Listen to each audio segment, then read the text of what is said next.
I went a little bit plant crazy this past month in August. I thought that I didn't buy much and I didn't spend too much money, but in the end it actually adds up to quite a lot.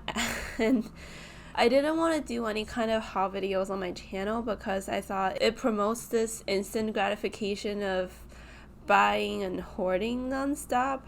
But maybe it's a good video to make for myself and just keep track of what I've been spending on plants every month. So hopefully next month when I film a haul video, it's going to be much shorter.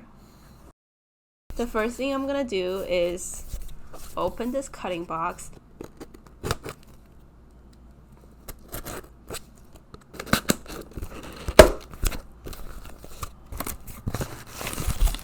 Damn, come on, this kind of packaging.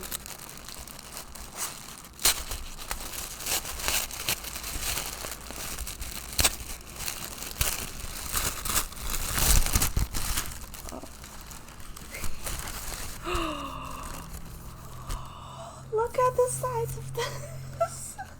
This is ridiculous. Oh my god. Whoa, this is so pretty. Look at this. I didn't want an Adansonii for the longest time because I am scared of a lot of holes. It's called trypophobia. Don't Google it if you have it. If you suspect you have it, don't Google it. So I am not a big fan of a lot of dots or a lot of holes, but Monstera Adansonii in real life actually looks really good. I believe this is a Glacier and this is a Manjula. Either way, these are gorgeous. This is the Philodendron, I believe. And this is the Hoya Kerrii. Oh my god, this is so pretty. I really like these pothos. I don't think my own pothos will ever get this big. I'm so jealous. I think this has a little bit of rot. I don't really know what to do. And this is such a beautiful leaf. If it dies, it would be so devastating. And I'm pretty sure this came from shipping as well. I don't believe that when she clipped it, it's already rotted. And there's like a little healthy node coming out as well. I guess this is the risk you take for shipping plants, cuttings in general, I guess.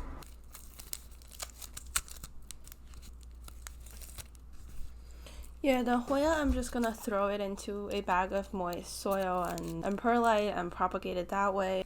And this is a Philodendron. I think it already has a lot of growth points, so it probably will be really easy to root. We will move this out of the way and we'll start talking about other plants that we've got this month. This little bundle was the second last thing I ordered, but the other one was shipped earlier, and the other one was this little string of hearts. I think this was $8, and then I asked for first class shipping, so $8 and $5. This was $13. And then I also got this ZZ Raven. It arrived in meticulous packaging and there was a bulb at the bottom, so it wasn't just a cutting, it was a fully rooted plant. I mean, obviously it's not going to do anything yet, but I was actually really surprised by the size of this. This was, I believe, $8 as well, and then another $5 of first class packaging. And then we'll go over all of the plants I got from Farmer Joe's. Fin Sansevieria that doesn't look like a whale fin yet. I got it for $5 and I think it turned a little bit greener after it got to me. It's about less than a week of growth. I got this from Farmer Joe's. It's $1.70. He originally had it for $4 and he said he did some research and found out that this won't grow into a full plant. I actually like how Hoya Kerrii looks as a single leaf instead of the whole plant, because I think the whole plant doesn't look as attractive. The leaves look really clumsy and thick, which, I don't know, it's a personal preference, and I like it looking this way. This Orbifolia was also from Farmer Joe's. It hasn't had any growth yet. It's been too soon. I think after I planted it, it adapted to this local environment here in this little pot, and the roots are grabbing onto the soil very well. I have, as you can see, these are very similar plants. This is Rotundifolia, and I believe there's another type called Fasciata, and this is an Orbifolia. And then I also have this little Dieffenbachia reflector. I just watered it, so the entire container is like water. If you can see the little tip, the new plant growing out, it already has that fluorescent looking tip. I think that's the stem part of it. I don't think the plant is well established enough to be dug out from the ground. I know for sure that they're a wholesale/retail nursery online, and they said they plant things outside. So I think this is maybe a little bit too early to be dug out, but it's also only $5, so I really don't have anything to complain about. The last thing from Farmer Joe's is this Domino Peace Lily. I put it in a pot that's kind of really big, but I think the Peace Lily is actually doing pretty well. I don't water it extremely often, and there's new growth everywhere. Peace lilies are really easy plants. Again, I haven't seen this size anywhere else either. Domino peace lilies in real life I've seen are in 4-inch pot and are about this big. They go from $18 to $30. And I wasn't ready to pay $18 or $30 for a peace lily, even though it's a domino. I know there's also a peace lily Picasso that is very, very attractive.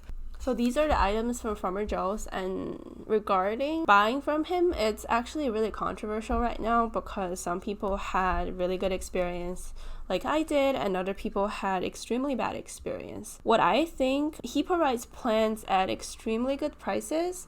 However, you can see that these are all really small, not really well-established plants, so I can see why people would have a problem with them. If you know what you're doing and you know how to raise plants and all that and not kill them, etc., I think buying with them is fine, because otherwise you won't have access to anything that's this cheap. Like, if you have reflector accessible locally, good for you, but if you don't, you're not going to get it for $5 either. Same as the Domino peace lily and Fin Sansevieria. I understand this is tiny and they probably can make a lot of money from selling these things, but locally, if you want to get a fin, you have to spend at least $30 if they're available locally. But the Orbifolia though, I saw Orbifolia at a nursery near me. They just got a new shipment of Calathea in, and it was $14 for a very nice size 4-inch pot, so I guess it really depends on my luck. I decided to order from them before I checked out the local market, so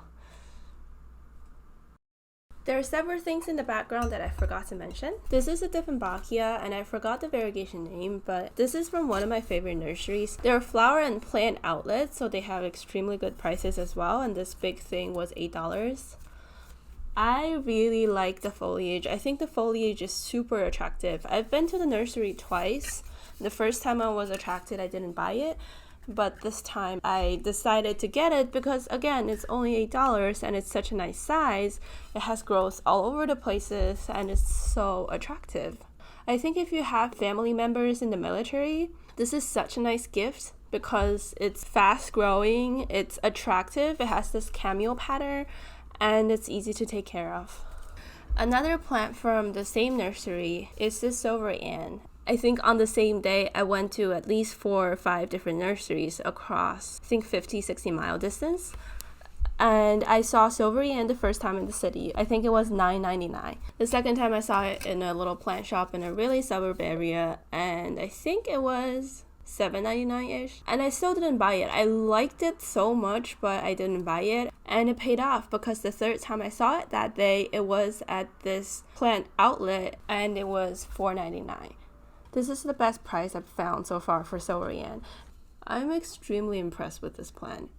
This was like the 5th or 6th nursery I went to that day. I wanted a Tineke when I started out collecting houseplants and I didn't see them anywhere, so I thought I'm just gonna hold it off. I bought the burgundy rubber tree thinking might as well, I can't find Tineke anywhere anyways. And then I got my Ficus lorata, and then I got my Ficus Audrey, and at that point I had 3 Ficuses and I was like, okay, I'm not gonna buy Tineke anymore because I have too many Ficuses. But the last time at the nursery, they have a Tineke for about 5 to 6 feet tall with really pretty leaves, and I thought, do I really want to give this up? No, I don't want to give it up.